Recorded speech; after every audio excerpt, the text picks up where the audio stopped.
Baking చేసిన వాటిలో అంటే పిజ్జాలు, బర్గర్లు. నేను ఇప్పటిదాకా పిజ్జా ఒక్కసారి తినలా, బర్గర్ తినలా. అలాగే నూడిల్స్ కూడా నేను తినలేదు.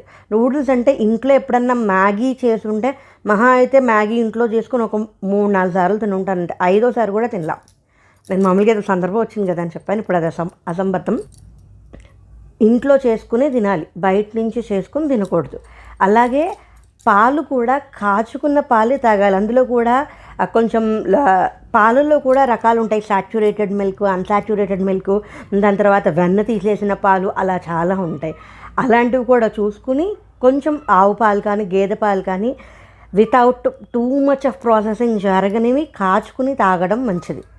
ఇంకొకటి ఏంటి అంటే అస్సలు పూర్తిగా మానేయాల్సింది ఏంటి అంటే కెఫైన్. అంటే కాఫీ తాగడం, కాఫీ 200 ml మాత్రమే, అంటే 2 నుంచి 3 సార్లు